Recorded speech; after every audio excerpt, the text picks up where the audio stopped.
الحمد للہ وکفا وسلام علی عبادہ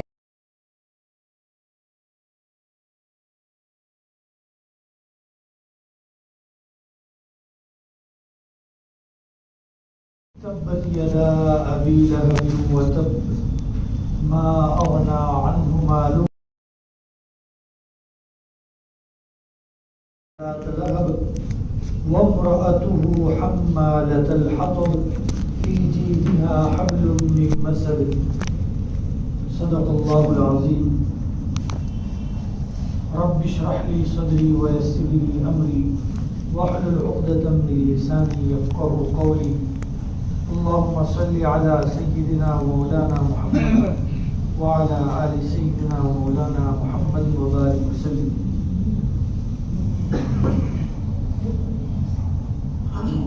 بزرگوں، گزشتہ ہفتے جو ہمارا مضمون چل رہا تھا یہ سورہ مسد سورہ لہب کے نام سے موصول ہے. ابو لہب کے تذکرے کے سلسلے میں کچھ باتیں آپ کے سامنے، واقعات اور اس کی پریشانیاں جو آپ صلی اللہ علیہ وسلم کو تنگ کرنے کے اس نے جو راستے اپنائے تھے وہ سب آپ کے سامنے گزشتہ عرض کیا تھا. ابھی یہ سورہ جو ہے اس کا ترجمہ مختصراً پہلے جان لے.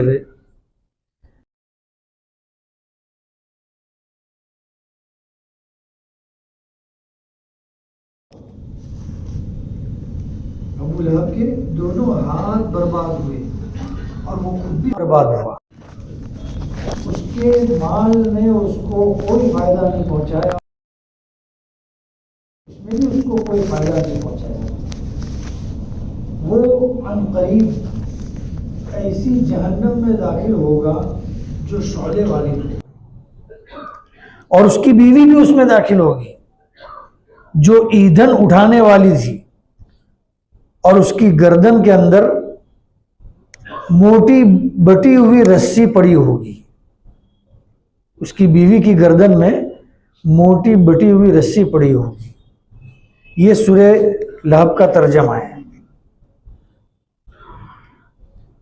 گزشتہ آپ سے ایک بات عرض کی تھی کہ ابو لہب کی کیا خصوصیت تھی کہ یہ اللہ رب العزت نے اس کے نام کے ساتھ اس کی برائی کے لیے یہ سورہ پوری اتاری.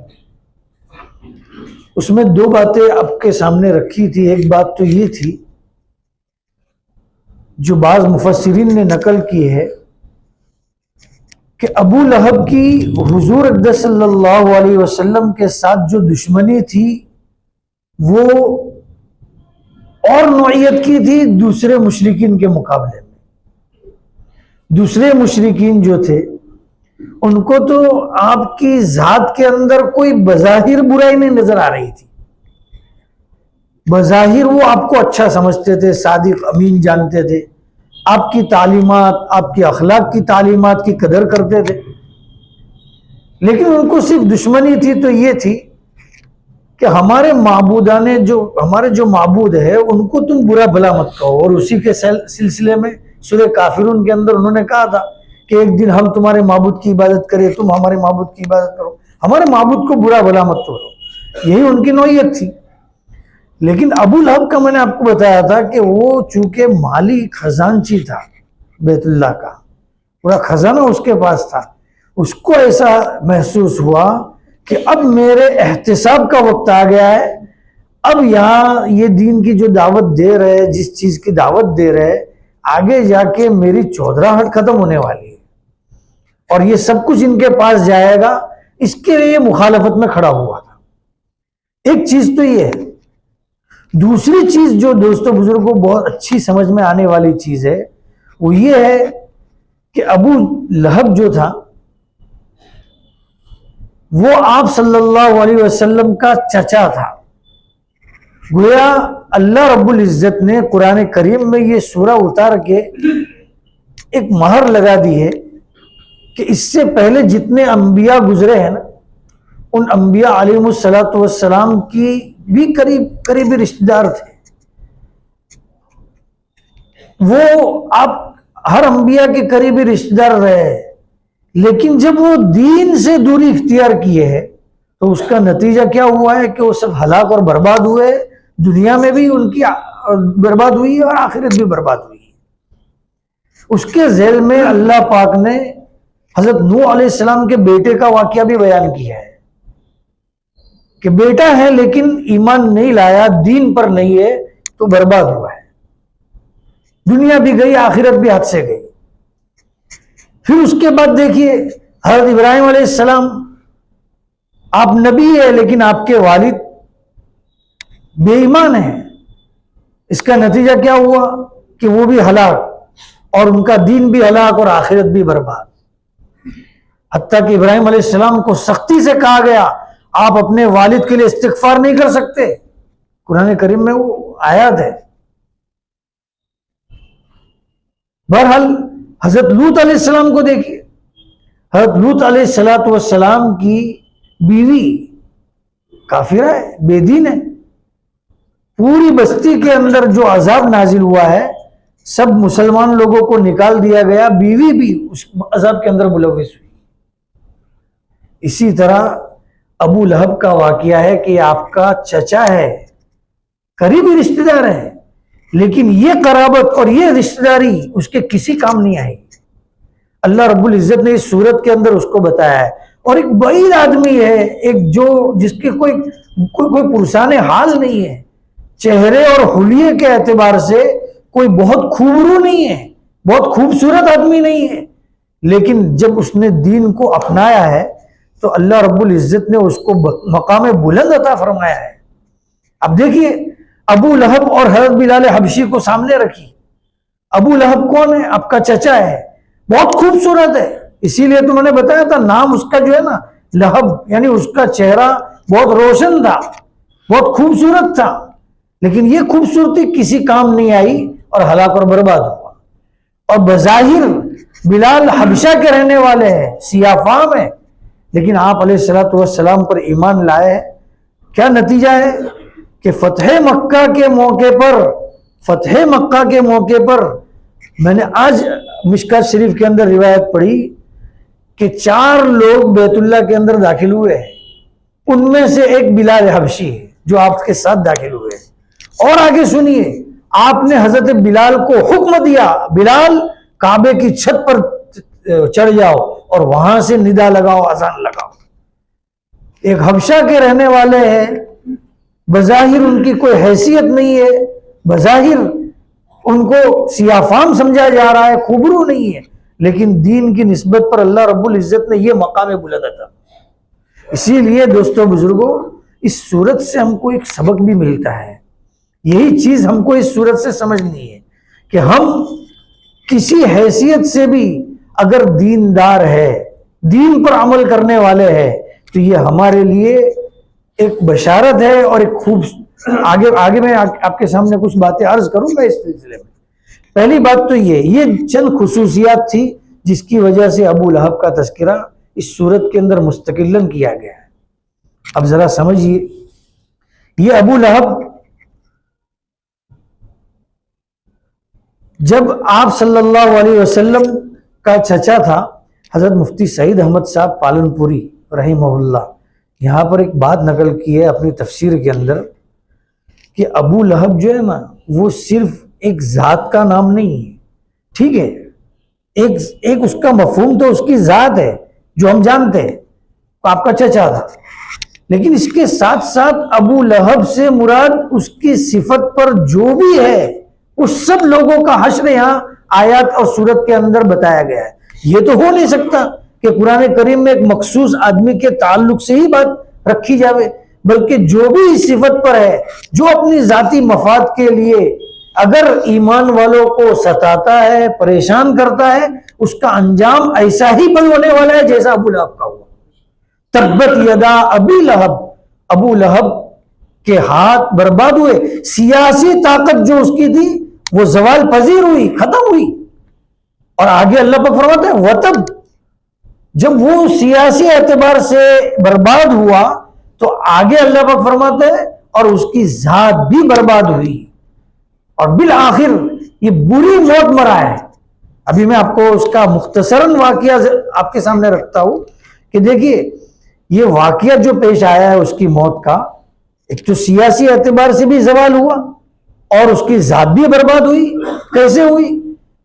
جب آپ صلی اللہ علیہ وسلم ہجرت فرما کے مدینہ پاک تشریف لے گئے اور جب 2 ہجری کے اندر بدرۃ الکبریٰ کا جو واقعہ پیش آیا ہے، غزوہ بدر جو پیش آیا ہے، اس واقعے کو ذرا سوچئے، اس واقعے کا پس منظر کیا ہے کہ آپ صلی اللہ علیہ وسلم، میں نے آپ کو پہلے بھی ایک بات عرض کی تھی کہ اللہ رب العزت جب نظام کائنات کے اندر اپنا کوئی کام چلانا چاہتے ہیں، اور اللہ پاک کام تو وہی چلاتے ہیں، لیکن اگر کوئی نظام کو چلانا چاہتے ہیں تو اس کے لیے کوئی نہ کوئی اسباب پیدا فرما دیتے ہیں۔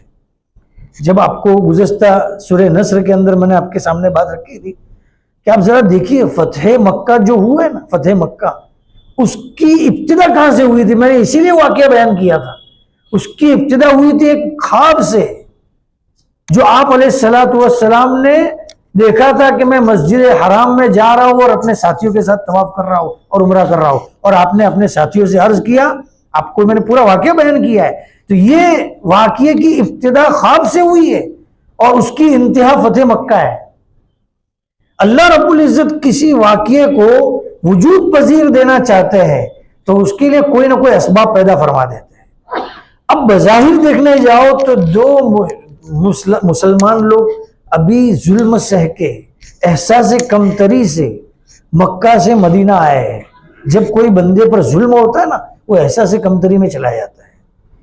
اب اگر ایسے موقع پر کوئی ایسی جنگ ان کے درمیان میں ہو جاتی یا کوئی ایسی لڑائی ہو جاتی تو پہلے سے احساس کمتری میں ہے، اور اگر خدا نہ خواستہ کوئی چیز ان کے لیے پریشانی کا ذریعہ بن سکتی تھی، لیکن اللہ رب العزت نے عجیب واقعہ وجود پذیر فرمایا ہے کہ آپ کو یہ دکھایا گیا یا آپ کے دل میں یہ بات ڈالی گئی کہ ابو سفیان 30-40 آدمیوں کے قافلے کو لے کے آ رہا ہے۔ اب میں واقعہ شروع کر رہا ہوں مختصراً آپ کے سامنے، پورا واقعہ نہیں، اس کی ابتدا بتا رہا ہوں کہ 30-40 لوگوں کو قافلے کے اندر اپنے ساز و سامان کے ساتھ آ رہے ہیں مکہ والوں کے۔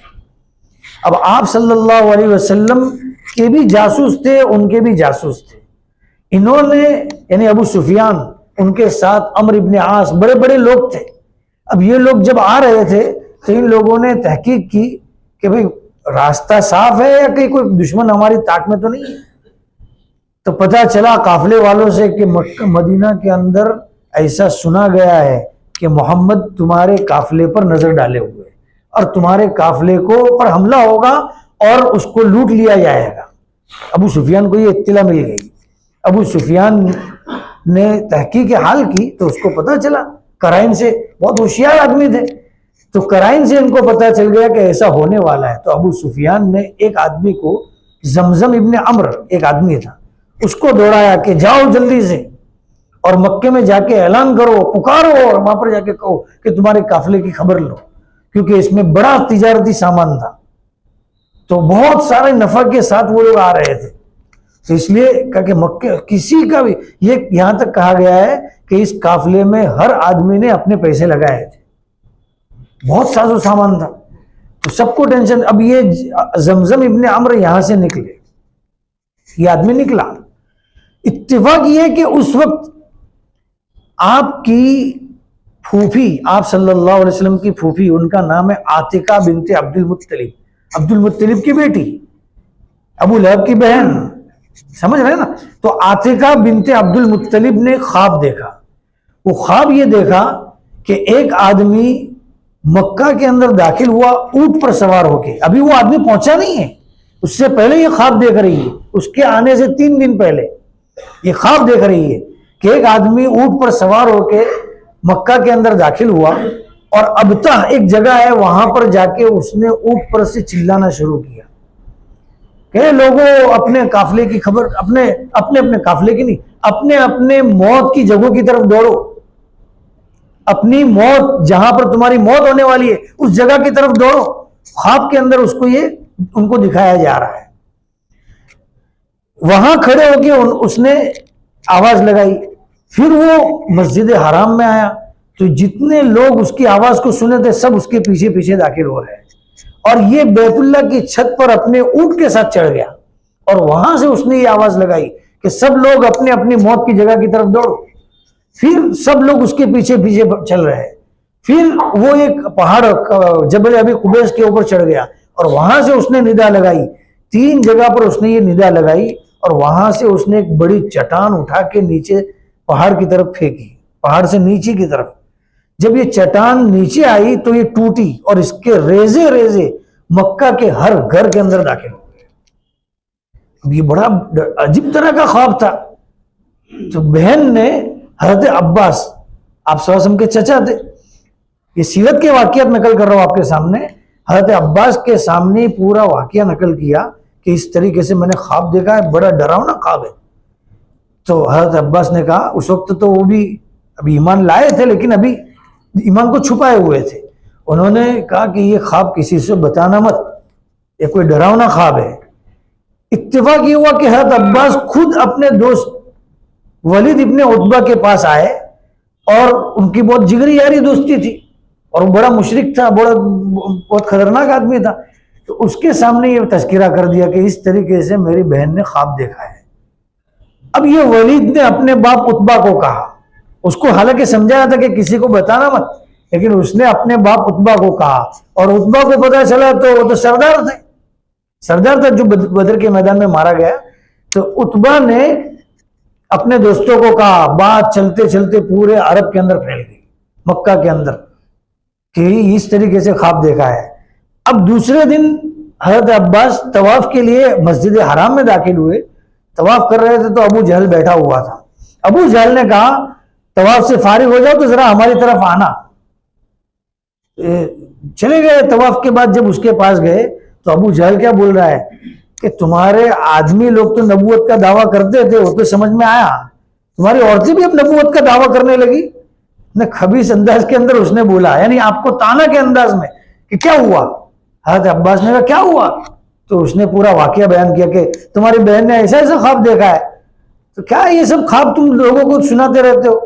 پھر اس نے یہ کہا کہ دیکھو، اگر 3 دن کے اندر، اس نے یہ کہا ہے کہ 3 دن کے اندر، اگر یہ بات ابو جہل کہہ رہا ہے، اگر 3 دن میں یہ بات ہوئی تو ٹھیک ہے، واقعہ ہونا ہی ہونا ہوگا، اور اگر یہ نہیں ہوا تو ہم لکھ کر پورے عرب میں شائع کر دیں گے کہ یہ بنو ہاشم جھوٹے ہیں۔ یہ بات ابو جہل نے بولی۔ اب حضرت عباس تو بہت چھوٹا منہ ہو گیا ان کا کہ ایک آدمی نے ڈانٹا، اور واقعہ آدمی کو تھوڑا یہ ہوا ہے۔ اب وہ گھر پہ گئے تو ان کی عورتوں کو پتا چلا، تو عورتوں نے بھی حضرت عباس کو لیا کہ تم نے جواب کیوں نہیں دیا کچھ اس کو، اس کی حیثیت کیا ہے، اس نے آپ کو ڈانٹا کیوں؟ بہرحال حضرت عباس جوش میں آ گئے کہ کل میں اس کی خبر لیتا ہوں۔ اور دوسرے دن جب وہ حرم میں آئے، اتفاق ایسا ہوا کہ وہ آدمی جو زمزم ابن عمرو، ابو سفیان نے اس کو بھیجا تھا، یہ یہاں پر پہنچا، اور یہ پہاڑ کی چوٹی پر سے چلا رہا تھا۔ حضرت عباس کو تو علم نہیں تھا، وہ تو غصے میں گئے تھے ابو جہل سے بدلے کے لیے، لیکن ابو جہل کو دیکھا کہ بھاگتا ہوا جا رہا ہے، تو حضرت عباس نے سمجھا کہ شاید یہ میرے ڈر سے ہی بھاگ رہا ہے۔ لیکن جب باہر نکل کے دیکھا تو چاروں طرف شور ہے، اور وہ زمزم پکار پکار کے کہہ رہا ہے۔ اور وہ کس حالت میں آیا تھا؟ اپنی اونٹنی کا ناک کاٹ دیا تھا، اور اپنا جو پالان تھا نا اونٹ کی جس کے اوپر بیٹھتے اس کو الٹا کر دیا تھا، اور اپنے کپڑے پھاڑ دیے تھے۔ یہ عربوں کا دستور تھا، کوئی ایسی چیز ڈراؤنی چیز دکھانی ہوتی تو اس طریقے سے کرتے۔ تو چاروں طرف شور ہو گیا کہ یہ معاملہ ہوا ہے۔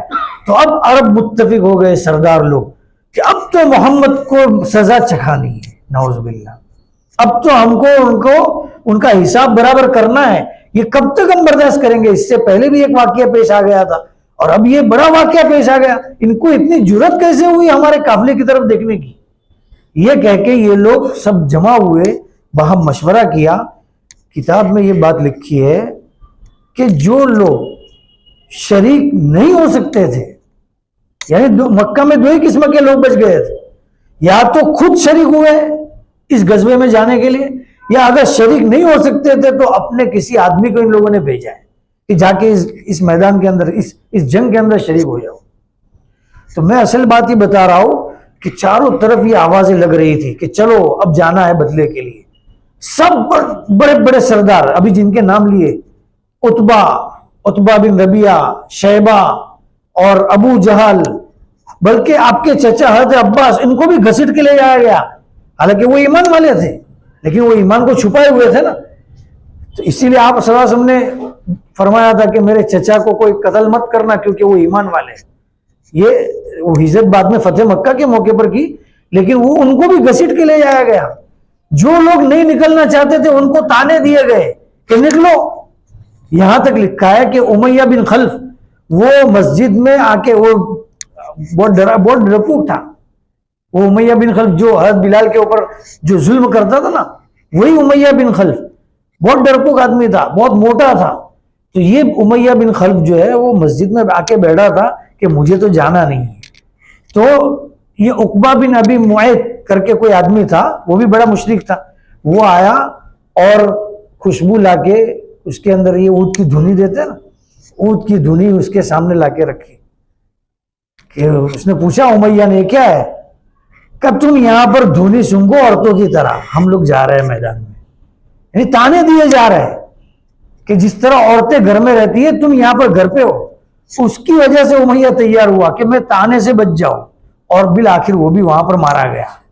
میں یہ بتا رہا ہوں کہ اب اتنا اہم واقعہ ہے، اتنا زبردست واقعہ ہے.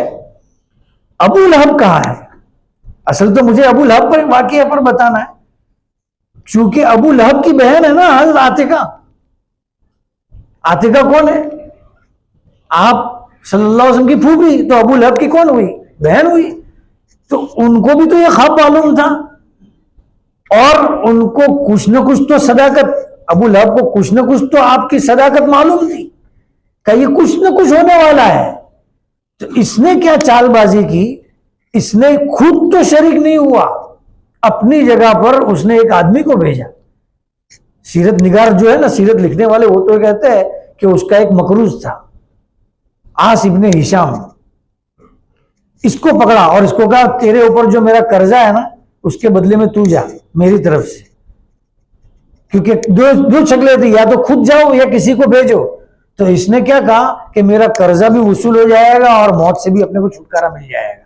وہ کچھ نہ کچھ کان میں بھنک تو پڑی تھی، ورنہ آپ ذرا دیکھیے سب سے آگے مخالفت میں ابو لہب تو ہوتا تھا، تو اس مخالفت میں کیوں آگے نہیں آیا؟ وہ ابو جہل شریک ہو رہا ہے، عتبہ شریک ہو رہا ہے، امیہ شریک ہو رہا ہے، حضرت عباس کو کھینچ کے لے جایا جا رہا ہے. تو یہ کیوں چھپ رہا ہے؟ اپنے آپ کو چھپا رہا ہے. بہرحال اس نے اپنے آپ کو چھپانے کی پوری کوشش کی. یہ بھی بزدل تھا، مال سے ہرس تھی. اس نے اپنے آپ کو چھپانے کی پوری کوشش کی. سب لوگ روانہ ہوئے.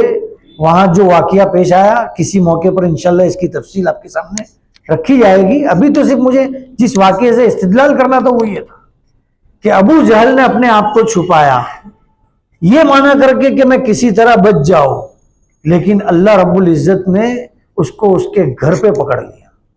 وہاں قریش کے لوگ سردار مارے گئے. یہاں 3 دن یا 7 دن ہوتے ہوتے یہ ایک خطرناک بیماری کے اندر مبتلا ہوا. عدسہ ایسا لفظ عربی کے اندر بولتے ہیں، کوئی خاص قسم کی بیماری تھی. اب وہ بیماری اس کو لگنی شروع ہوئی اور اس کی وجہ سے اس کا پورا بدن سڑنا شروع ہوا، اور 7 دن یا 3-4 دن ہوتے ہوتے وہ مر گیا. جب وہ اپنے گھر میں مرا ہے، اب جب وہ اس بیماری کی حالت میں بدبو پھوٹ رہی تھی تو کوئی اس کے قریب جانے کے لیے تیار نہیں تھا، کوئی اس کے پاس جانے کے لیے تیار نہیں تھا، اور یہی کنڈیشن اس کی رہی. بالآخر اس کی موت ہوئی، اور موت کے بعد لوگوں نے تانے دیے بیٹوں کو کہ اپنے باپ کی لاش کی خبر لو، یہ بدبو پھوٹ رہی ہے. تو انہوں نے بھنگیوں کو بلوایا اور اس کو ایک کھڈے میں لے جا کے ڈلوا دیا گیا اور اس کے اوپر پتھر مٹی ڈال کے ختم. یہ اس کا انجام ہوا جو قرآن کریم کے اندر اللہ پاک فرماتا ہے تبت یدا ابی لہب وتب، کہ وہ خود بھی، یعنی اس کی سیاسی طاقت بھی ختم ہوئی اور ساتھ میں اس کی ذات بھی ختم ہو گئی، ختم ہو گیا. میرے بھائیوں، آج میں آپ سے صرف ایک چیز کا سوال کرتا ہوں جو میرے لیے بھی ہے، آپ کے لیے بھی ہے، کہ ہم دنیا کے اندر جو کچھ بھی نظام کو دیکھ رہے ہیں، اس صورت کے پس منظر کے اندر دیکھیں، جو کچھ بھی حالات کو دیکھ رہے ہیں اس پس منظر کے اندر دیکھیں. ہم تو یہ چاہتے ہیں کہ دشمنان اسلام ختم ہو، یا ان کو ہدایت ملے یا وہ فنا ہو. لیکن دیکھیے دوستو بزرگوں، یہ سورت سے متصل جو سورت گزری ہے، اذا جاء نصر اللہ والفتح، اللہ کی نصرت اور اللہ کی فتح پہلے آتی ہے تو یہ دشمن ہلاک اور برباد ہوتے ہیں. اب سوال یہ ہے کہ یہ اسباب نصرت تو ہم نے اختیار کیے ہی نہیں. ہم اسباب نصرت تو اختیار کرتے ہی نہیں ہیں، اپنے آپ کو پہلے دین پر لانے کے بارے میں سوچتے ہی نہیں ہے، اور یہ سوچتے ہیں کہ ہمارا دشمن خراب اور برباد ہو. یہ نیری امید ہے، یہ تمنا ہے، اور تمنا کبھی پوری نہیں ہوتی ہے. تمنا کبھی پوری نہیں ہوتی ہے. تمنا تو آدمی یہ کانٹا بوئے اور بولے کہ میرے کو گیہوں چاہیے، کبھی ملیں گے؟ کسی حال میں نہیں مل سکتا ہے. تو ہم تو بربادی کے سودے کر رہے ہیں، بربادی کی راہ پر ہے، اور یہ چاہتے ہیں کہ ہمارا دشمن برباد ہو اور فنا ہو اور یہ اور وہ. یہ کیسے ہو سکتا ہے؟ یہ محال ہے. اسی لیے دوستو میں آپ سے ایک مؤدبانہ درخواست کرتا ہوں کہ آپ لوگ تو ہم لوگوں سے بھی بہت اچھے ہیں، ہم تو ایک ماحول میں رہتے ہیں پڑھنے پڑھانے کے. آپ لوگ اپنے وقت کو فارغ کر کے ایسی مجلسوں میں شریک ہو رہے ہیں. حالانکہ یہ اتوار کا دن آپ کی چھٹیوں کا ہوتا ہے، اس میں بہت سارے کام کاج ہوتے ہیں. آپ ان سب چیزوں کو چھوڑ کے آپ اس مجلس کے اندر شریک ہو رہے ہیں قرآن کی عظمت کو سامنے رکھتے ہوئے.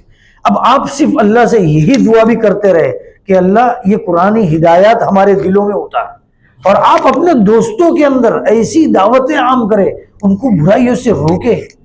آج بڑا خطرناک دور ہے، بڑا خطرناک دور ہے، بڑا خطرناک دور ہے. ہماری نوجوان نسل ہمارے ہاتھ سے نکلتی جا رہی ہے، نکلتی جا رہی ہے، بڑی تیزی سے نکل رہی ہے. میرے کو علم نہیں تھا، لیکن قریب میں نے سنا کہ لوگ نشے کے اتنے عادی ہو گئے، اتنے عادی ہو گئے. ہماری نوجوان نسلیں برباد ہو رہی ہیں، ان کی جوانی برباد ہو رہی ہے، دین برباد ہو رہا ہے، ان کے گھروں کے ماحول برباد ہو رہے ہیں. اس لیے دوستو بزرگوں، آپ اپنے ساتھیوں کو، اپنے دوستوں کو پکڑے ایسی مجلسوں میں. آپ ایسی مجلس کو کوئی ضروری نہیں، یہ تو ایک دینی مجلس ہے، ہر دینی مجلس کے اندر ان کو شریک کرے اور ان کو ہاتھ پکڑ پکڑ کے برائی سے روکے. اپنے دوست ہے، جب ہم ان کو اچھائی کی طرف بلانے کی دعوت کیوں نہیں دے سکتے؟ جب ان کے ساتھ ہم کھاتے ہیں، بیٹھتے ہیں، سب چیزیں کرتے ہیں، تو اس چیزوں کا بھی خیال رکھیں. اس لیے اپنی نوجوان نسلوں کو سمجھائے دوستوں کے اندر، پھر اللہ رب العزت کی نصرت اور مدد آئے گی. دیکھیے اللہ پاک کے لیے میں نے آپ کو بتایا نا کہ اللہ پاک جب کوئی کام کرنا چاہتے ہیں تو کوئی نہ کوئی اسباب پیدا فرما دیتے ہیں، کوئی نہ کوئی واقعہ ایسے بنا دیتے ہیں. اور ابھی میں نے دیکھا نا، ابو سفیان کا ایک معمولی قافلہ لوٹنے کے لیے جانا ہوا تھا، حالانکہ وہ تو بچ کے، آپ جانتے ہیں نا، وہ بچ کے نکل گیا. لیکن بالآخر اتنے بڑے لشکر سے 313 کا مقابلہ 1000 کے ساتھ ہوا ہے. اگر پہلے سے، اللہ پاک بھی یہ تذکرہ فرما رہا ہے، اگر پہلے سے تم کو یہ کہا جاتا کہ میعاد پر دونوں لشکر آمنے سامنے ہوں گے تو تم دونوں کبھی جمع نہیں ہو سکتے تھے. سورہ فرقان کے اندر، یہ انفال وغیرہ 10ویں پارے کے اندر یہ آیات ہے کہ پہلے سے اگر پلاننگ کر کے دونوں آتے نا تو کبھی جمع نہیں ہو سکتے تھے. کیوں؟ اس لیے کہ رعب تھا نا کوئی کسی کا، تو اس طریقے سے جمع نہیں ہو سکتے تھے. لیکن اللہ رب العزت نے بغیر کسی میعاد کے ان کو جمع کر دیا. اب بالآخر بغیر جنگ کے کوئی چارہ ہی نہیں رہا. اب بالآخر جنگ ہوئی ہے، اور پھر دل کھول کے لگے اور استقامت کے ساتھ جمع ہوئے، اور صحابہ 313 کی جماعت 1000 پر غالب آئی. یہ تو واقعے کا پس منظر تھا. ابھی آیت کا جو میں نے ترجمہ کیا کہ اس کا مال اس کے کام نہیں آیا. ظاہر سی بات ہے، جو کچھ بھی اس نے لوٹ کھسوٹ کر کے جمع کیا تھا کیا کام آیا؟ برباد ہو گیا. اور جو کچھ بھی اعمال اس نے کیے تھے، کون سے اعمال؟ اپنی دانش میں اور اپنی عقل کے حساب سے وہ تو اچھا سمجھ رہا تھا، لیکن وہ کام نہیں آئے، سب برباد ہو گئے. اور اللہ رب العزت نے اس کی سزا کیا بتائی؟ سیصلی نارا ذات لہب، اس بھڑکتی ہوئی آگ کے اندر وہ داخل ہوگا. اور اس کے ساتھ ساتھ اس کی بیوی، میں نے گزشتہ آپ کے سامنے واقعہ بھی بتایا تھا اس کی بیوی کا، کہ اس کی بیوی بھی آپ صلی اللہ علیہ وسلم کو تنگ کرنے پر لگی ہوئی تھی. آپ کے دروازے پر، آپ کے مکان پر تکلیفیں پہنچانے والے سب سامان رکھتی تھی، آپ کے راستے میں کانٹے بچھاتی تھی. اللہ رب العزت نے فرمایا اس کی بیوی بھی ایسی جہنم میں جائے گی. جو ایندھن اٹھانے والی تھی اور اس کی گردن کے اندر موٹی رسی ہوگی، یہ موٹی رسی جہنم کے اندر اس کی گلے کے اندر پڑی ہوگی. وہ کیا ہے، بڑی سردارنی کی بیٹی تھی نا، تو وہ اپنے آپ کو بڑے اکڑ کے ساتھ، غرور کے ساتھ رکھتی تھی کہ میرا شوہر مالدار اور میرا شوہر سردار تو میں بھی بڑی. اور ایسا کر کے وہ گلے کے اندر ہار پہنتی تھی، یہ ہار پہن کے اکڑ کے رہتی تھی. اللہ رب العزت نے اس کی سزا جہنم کے اندر ایسی ہے. اس لیے دوستو بزرگوں، یہ ہر بے دین کا انجام ایسا ہونا ہے. بس ضرورت یہ ہے کہ ہم اسباب نصرت اور فتح کو اختیار کریں. اس لیے اپنی زندگی میں تبدیلی لائے، اپنے گھر میں تبدیلی لائے. اللہ ہم سب کو ان سب باتوں پر عمل کی توفیق عطا فرمائے.